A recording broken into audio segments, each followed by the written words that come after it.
Certains ont de l'atout, d'autres aucun symptôme, mais sont tout de même positifs à l'autotest. À l'Institut Louis Malardé, les tests PCR et antigéniques s'enchaînent et les résultats ne tardent pas à tomber. Ce qui avait été prévu déjà lorsqu'elle avait fait son premier test, positif. Les devoirs qui avaient été envoyés par son prof principal, elle le fera à domicile. Je vais aller me reposer, je vais aller me confiner encore un peu plus, au moins une dizaine de jours pour me nettoyer de ça.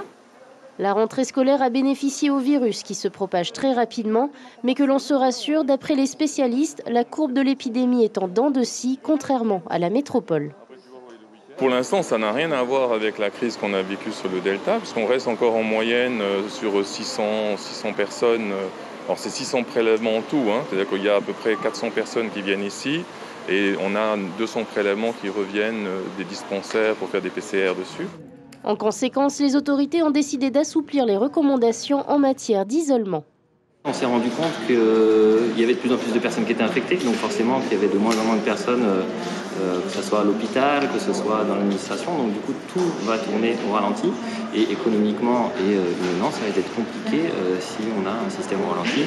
Pour l'heure, le virus Omicron se montre plus contagieux mais moins virulent. 10 personnes sont actuellement hospitalisées, dont 2 en réanimation. Et justement, parce qu'il est moins virulent, les conditions d'isolement changent. Les explications de Mélissa Chang. Ayata, selon les nouvelles recommandations du ministère de la Santé, lorsque l'on est positif et symptomatique mais vacciné, il faut observer une période d'isolement de 7 jours.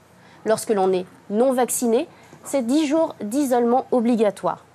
Également, lorsque l'on est positif et asymptomatique, donc pas de symptômes de la Covid-19, mais que l'on est vacciné, on peut continuer à télétravailler ou poursuivre ses activités tout en respectant les gestes barrières. C'est également le cas lorsque l'on est non vacciné.